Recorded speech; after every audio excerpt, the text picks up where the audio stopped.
Hello, and thank you for joining us for this presentation of Living Healthy, Overcoming Obesity in America. This community health information is presented by Tammy Christensen, Joe Galloway, Shyla Tilley, and Megan Ulrich. Obesity is a growing concern for American families. According to 2011-2012 statistics, more than one-third of U.S. adults are obese. However, this isn't a problem that affects only adults. 17% of U.S. children and adolescents aged 2 to 19 years are also obese. Some studies indicate children with parents who are obese are at higher risk to become obese themselves. Conservative estimates project that by 2030, 51% of the U.S. population will be obese. That number is alarming and can feel overwhelming, but we can prevent it from happening if we focus on American families living healthier, one day at a time. First, let's talk about what it means when we use the term obese. Obesity is often characterized by using a screening tool called the Body Mass Indicator, or BMI. BMI is a calculation that uses a person's weight and height measurements to classify a weight range. The ranges are underweight, healthy weight, overweight, obese, severely obese, and morbidly obese. These classifications can help healthcare providers identify potential risk problems for their patients. To calculate BMI, a person takes his or her weight in kilograms, divided by his or her height in meters squared. Those of us who aren't crazy about math may find it easier to use BMI charts, such as those shown on this slide, or BMI calculators to help identify our BMI. BMI charts and calculators can easily be found on websites such as cdc.gov. However, it is important to remember that these tools are helpful in identifying weight ranges, but they do not diagnose an individual's health or body fatness, so it's important to also consult with your healthcare provider. It should also be noted that different BMI charts are used for adults versus children aged 2 to 19 years of age. For adults, a BMI chart, such as the one on the left, can be used. A person finds his or her height on the left side of the chart and his or her weight on the top of the chart. The person then finds the point where the two lines meet, and this number is the BMI. For adults, a BMI of 30 or above is considered obese. You may notice the weight range on this chart is 100 to 300 pounds. If your weight does not fall in this range, you can still find your BMI using a different chart or a BMI calculator. The calculation remains the same, and once again, these can be found online at www.cdc.gov. The process of classifying a weight range is somewhat different for children and adolescents. BMI is calculated the same, but the BMI number is then compared to other children of the same age and gender. The information is broken down into percentiles. This can sound confusing, but here's an example. The image on the right shows that a 10-year-old boy with a BMI of 23 would be in the obese category, while a 10-year-old boy with a BMI of 21 would be in the overweight category, and a 10-year-old boy with a BMI of 18 would be considered in the healthy weight category.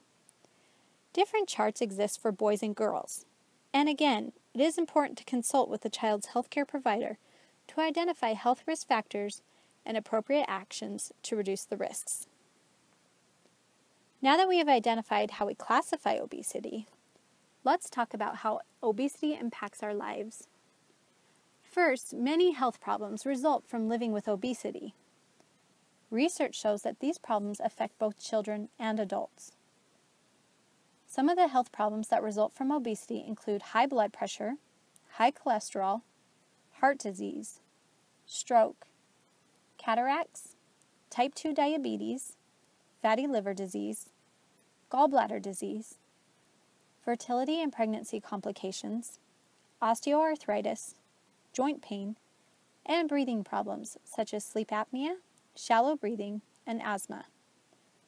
Adults who are obese are also at higher risk for certain types of cancers, such as breast, uterine, cervical, colon, throat, pancreatic, kidney, and prostate cancers.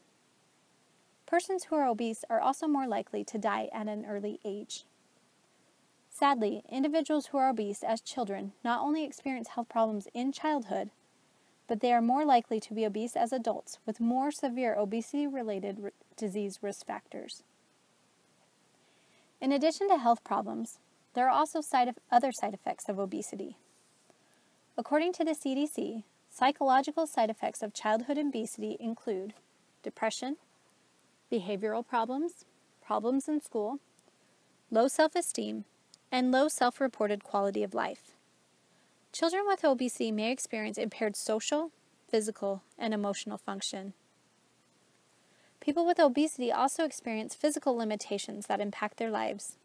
They may have more difficulty performing tasks of everyday living, such as walking or bathing. They may also face challenges others do not consider, such as finding adequate seating and travel accommodations. For example, this image presented by CNN shows the problem obese individuals face when traveling by airplane. As you can see, even though Americans are becoming larger, airline seats are becoming narrower. This can cause embarrassment, anxiety, and increased travel expenses for those who are obese. Some even avoid air travel altogether. It can be difficult for a person with obesity to find public restrooms or chairs that can accommodate their size. Some doctors' offices are now installing larger waiting room chairs and equipment to accommodate patients of larger size. Going back to the estimate that 51% of the U.S. population will be obese by 2030, we can only imagine how this epidemic may change American life and infrastructure in the future. Unfortunately, obesity also places a large financial burden on individuals and society. 2008 statistics showed that the annual medical costs related to obesity in America totaled $147 billion. In addition, annual medical costs for an obese individual was estimated to be $1,429 higher annually than a person of a healthy weight. These numbers continue to rise and are expected to jump greatly in coming years, unless Americans take action to make change. Hello, I'm Tammy Christensen talking with you today about overcoming obesity in America through increasing our physical activity. You can see on this first slide regarding physical activity, you'll see a family playing soccer together. This is a wonderful example of things that we can do as a family, as a group, to increase our physical activity is by engaging in these types of activities with our families. The country has a major problem with obesity, as has been previously explained to you, and one of the major things we can do besides eating healthy is getting ourselves active and moving. The Surgeon General has brought to our attention a call to action, which is called Step It Up. It is a call to action to promote walking and walkable communities. The bottom line for this is that walking is an easy way to start and maintain physically active lifestyles. And having a community that is walkable makes it a lot easier for people of all ages and abilities to be active. So this has been a big promotion for communities out there. If you've not heard of it, you can look it up online. The CDC's website, the Division of Nutrition, Physical Activity, and Obesity from the CDC, has all the information about this initiative. And it is to help increase our access to safe and convenient places to walk and use wheelchairs or whatever we need to do. And it helps to create a culture that supports much more active Americans, which is definitely something we need, considering the state that we are in at this point in time. Now, as far as physical activity is concerned, other than walking, which is a wonderful form of aerobic activity, there's a couple of different types of physical activity, aerobic activity, as I mentioned a moment ago, as well as muscle strengthening activities. I'm going to focus on some aerobic activity information here. In the next slide, you'll see some information about aerobic activities. Basically, aerobic activity is an activity that engages large muscles doing repetitive type action over a sustained period of time. An activity for aerobics would be jogging, as you see in the picture here, the two ladies on the beach. You see a crew of young men in a boat rowing on their rowing team. That's a sustained activity using large muscle groups, the arms, the legs, over a sustained period of time. Those are examples of aerobic activities. Walking is an aerobic activity, as I mentioned before. There's different intensity levels of aerobic activity that you can engage in, and basically the bottom line for you is to decide how is it that you want to get in your aerobic activity each week. The CDC has given us guidelines as to how much aerobic activity we should have every week.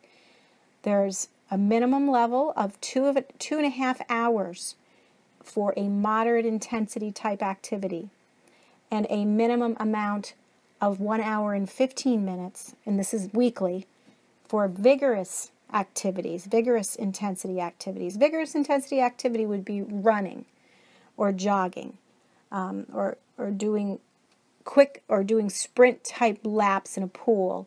That kind of thing would be vigorous activity. A moderate intensity would be brisk walking, bicycling, those kinds of things. Those are the different examples of aerobic activities. Now, it's important for us to realize that we can't jump into it all at once. We need to build up our endurance and our abilities over time. You can start with as little as 10 minutes a day. Research has shown that 10 minutes a day, or 10 minutes at a time, I should say, actually does have benefits to our cardiorespiratory system.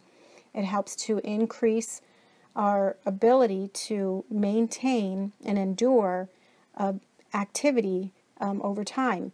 So if you 3 times a day did 10 minutes at a time of moderate activity, you would be getting in the amount of time that you needed for your physical activity for that week. You could build up over time, which I think is a really great example for those of us who need to start out slow. Obviously, you can curtail the types of activities to whatever works for you and your lifestyle. The bottom line is to just start and keep it up. That's important, very, very important. Now, the next type of activity that I'd like to discuss is muscle strengthening activity. Muscle strengthening activity is for us to be able to increase our muscle mass. Increasing our muscle mass allows our bodies to burn calories more efficiently, and it helps to decrease the amount of fatty tissue that we have on our bodies. And having that large amount of fatty tissue on our body causes all kinds of problems for our health. So we want to reduce the amount of fat by increasing the amount of muscle that we have, along with the aerobic activity that we perform each week. The CDC, once again, recommends that we do muscle strengthening activities twice a week, and we need to include all of our major muscle groups in our different types of strengthening activities that we do. The major muscle groups, as you can see on the slide here, are our legs, our hips, our back, our chest, our arms, and our stomach. And these types of strengthening activities need to be performed twice a week, and they need to be repetitive in their performance. And so basically you do reps or repetitions of the different type of exercises. You can see in the slide here, the young lady's using weights and doing squats. And then the young man below her is doing lunges. He's using his own weight as resistance. The young lady is using some extra weight along with her own weight to do squats. And then you'll see that she's using a machine to help her do some back lifts that's helping to strengthen her back along with the back of her legs. The muscles found in the back of the legs are the hamstring muscles.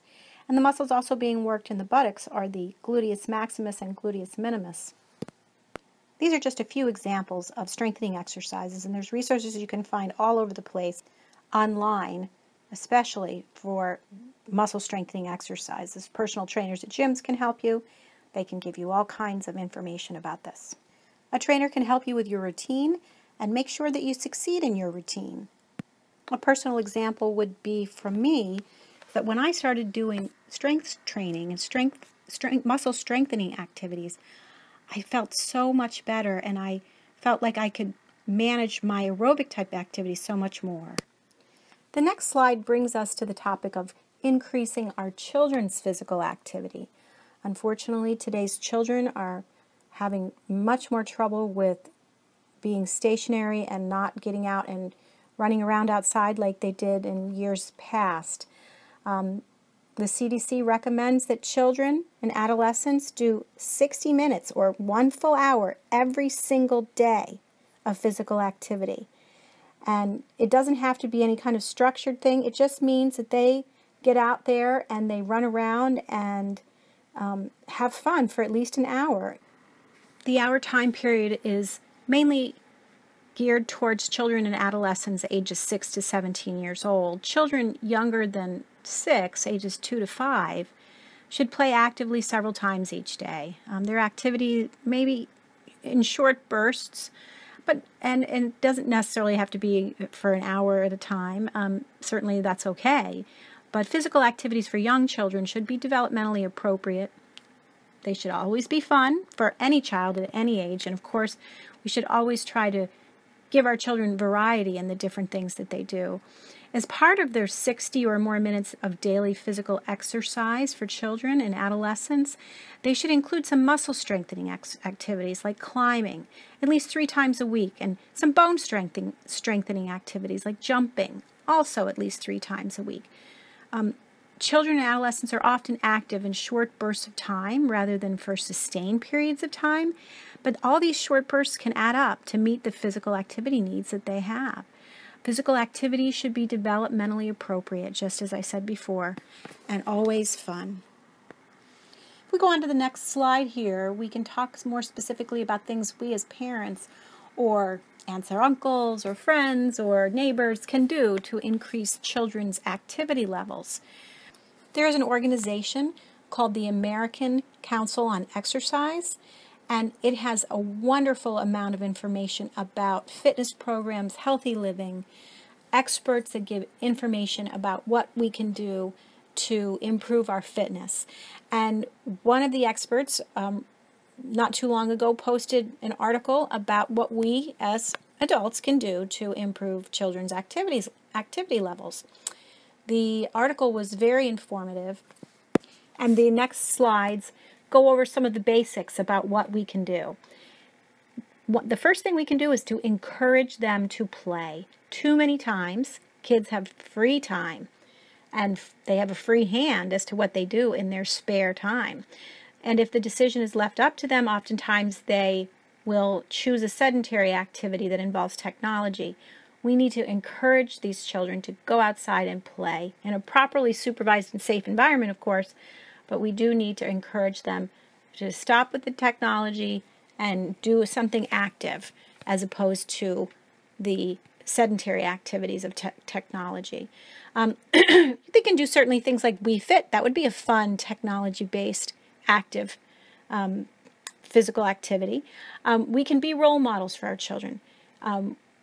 Many children look at their parents or look to those people who are in their lives to be their role model. If a parent leads a healthy lifestyle by engaging in physical activity and proper nutrition, the child will follow that lead. If we can help our children to get their friends involved in playing outside or being on teams or playing with other children in some kind of physically active way, it really helps our children socially as well. They love to have something to communicate with their friends about, something to talk with them about. When they have that common bond, everybody enjoys it. When we encourage our children to enjoy doing something and they find that thing that brings them joy, then it's really great to have them to see that success in what they do. And that actually increases their interest in the activity when they're successful in it. So if we can encourage them to find those things that they feel like they would be successful at, that is a very good step in the right direction towards getting them to be more physically active. Of course, we always want to make sure that the skill level that they have and the age level where they're at are appropriate for the types of activities that they engage in. And of course, we want to do whatever we can to have them have fun doing these types of activities. We don't want to pressure them. We don't want them to be afraid of getting hurt, not pleasing others. All these kinds of things will turn a child off very easily to those types of physical activities if we don't make it fun for them.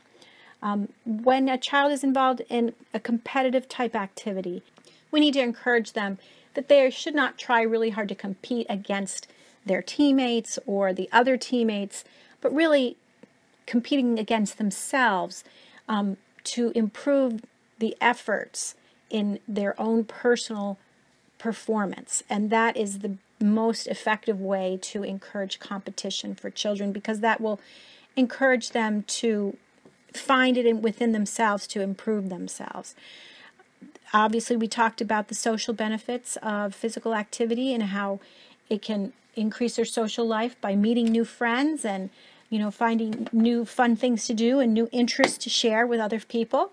And obviously, the physical benefits of physical activity, improving health, and such are always the high points in physical activities, along with the fun aspect of it. And as long as we stay positive and we encourage our children, as opposed to giving them a difficult time when they don't really want to go to practice that day. But we need to, set limits and find those positive things that we can use to encourage our children to stay physically active.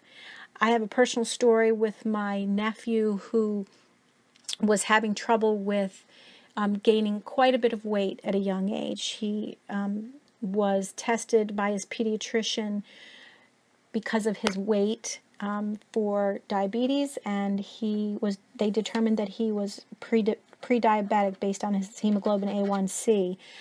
And so they worked with my brother and his wife, and they came up with a program where actually my sister-in-law did most of the work and encouraged my nephew to, eat more healthy, choose better things to eat, and become much more active. They limited his screen time, they limited his gaming time, and he's always been an active child. He was always involved in every type of sport, and he's done every different type of sport that there was, but they got him to be more involved with different types of activities kind of at the same time, and they actually moved to a neighborhood where there were more people that he could play with outside.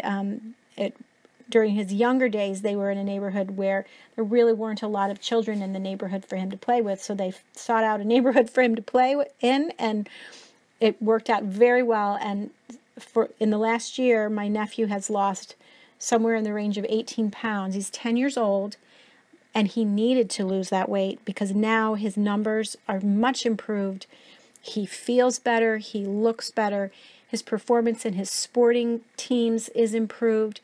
He is a happier child all around as a result of his increased physical activity and his better diet. I wish all of you the same successes for your lives. So we've heard from Shyla and Tammy about the physical and financial costs of obesity, and you were probably asking yourselves, how do I prevent and overcome obesity now? Well, I'm Megan, and I will teach you about one of the main ways to maintain a healthy weight, which is through healthy eating. So what is healthy eating? There are a lot of different ideas about what healthy eating means, but most of them have these things in common. Avoid eating processed foods. Eat plenty of vegetables, fruits, dairy, whole grains, and protein-rich foods. So what are processed foods and how can they contribute to obesity? The UK's National Health Service provides the following information. The term processed food applies to any food that has been altered from its natural state in some way, either for safety reasons or convenience. This means you may be eating more processed food than you realize. Processed foods aren't necessarily unhealthy, but anything that's been processed may contain added salt, sugar, and fat, as well as preservatives and other artificial ingredients. One advantage of cooking food from scratch at home is that you know exactly what is going into it, including the amount of added salt or sugar. Examples of common processed foods include breakfast cereals, snacks such as chips, meat products such as bacon, convenience foods such as microwavable meals, and soft drinks. Dietitian Cyan Porter says, not all processed food is a bad choice. Some foods need processing to make them safe, such as milk, which needs to be pasteurized to remove harmful bacteria. Examples of healthful processed foods include cheese, canned vegetables, bread, and milk. When it comes to produce, the most nutritious choices are fresh, then frozen, then canned. When choosing canned fruits and vegetables, try to choose those without added salt or sugar. One tip I like to use when grocery shopping is to look at the ingredient labels. If it has a huge long list of ingredients that I can't pronounce, I try to avoid it. I also make note of the grams of sugar or fat per serving. 4 grams of sugar equals 1 teaspoon of sugar. 1 can of Sprite, for example, contains 33 grams of sugar, which is 8.25 teaspoons of sugar. This helps me keep in perspective how much sugar I'm actually consuming.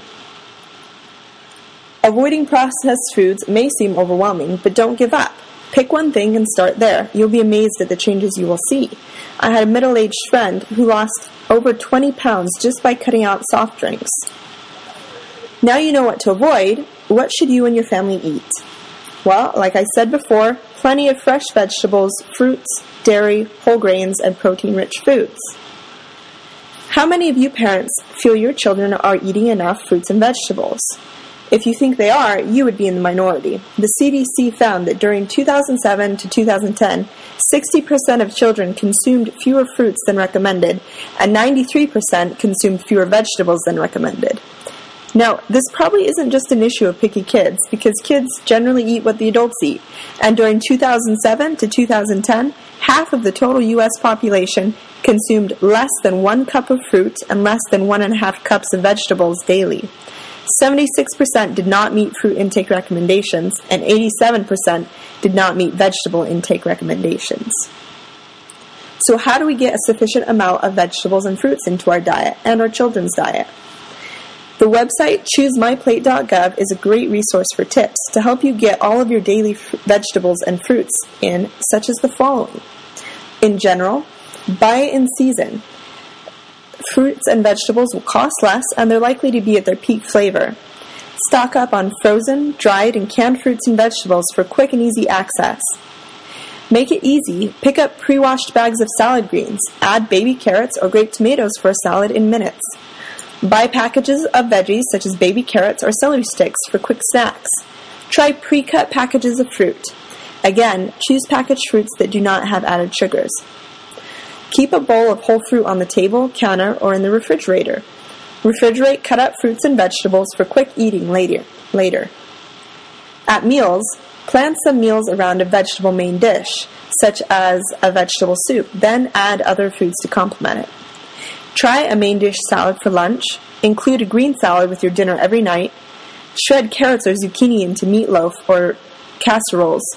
Order a veggie pizza with toppings like mushrooms, green peppers, onions, and ask for extra veggies. Grill vegetable kebabs as part of a barbecue meal. Make fruits and vegetables more appealing by dressing it up. Many fruits and vegetables taste great with a dip or dressing. For the children, set a good example by eating vegetables with meals and as snacks. Let children decide on the dinner vegetables or what goes into salads. Depending on their age, children can help shop for, clean, peel, or cut up produce. Allow children to pick a new fruit and vegetable to try while shopping. Use cut up fruits and vegetables as part of afternoon snacks. Children often prefer food served separately, so rather than mixed fruits and vegetables, try serving 2 fruits or 2 vegetables separately. When it comes to protein choices, many of us think of meat, but there are many more foods that should be included in this group. All foods made from meat, poultry, seafood, beans, and peas, eggs, processed soy products, nuts, and seeds are considered part of the protein foods group. Most Americans eat enough from this food group, but need to make more varied selections. Tips from my plate include eat seafood twice a week, replace meat with beans, and snack on nuts throughout the day. Most Americans also consume enough grains, but few are whole grains. At least half of all the grains eaten should be whole grains. Any food made from wheat, rice, oats, cornmeal, barley, or another cereal grain is a grain product. Bread, pasta, oatmeal, breakfast cereals, tortillas, and grits are examples of grain products. Grains are divided into two subgroups, whole grains and refined grains. Whole grains contain the entire grain kernel, the bran germ, and endosperm. Examples of whole grains include whole wheat flour, bulgur, oatmeal, whole cornmeal, and brown rice. Refined grains have been milled, a process that removes the bran and the germ. This is done to give the grains a finer texture and improve their shelf life, but it also removes dietary fiber, iron, and many B vitamins. Some examples of refined grain products are white flour, degermed cornmeal, white bread, and white rice. Make your goal to replace grain products made with refined or white grains to those made with brown or whole grains. Dairy products are also important. Children should aim for 2 cups of dairy per day, and adults for 3.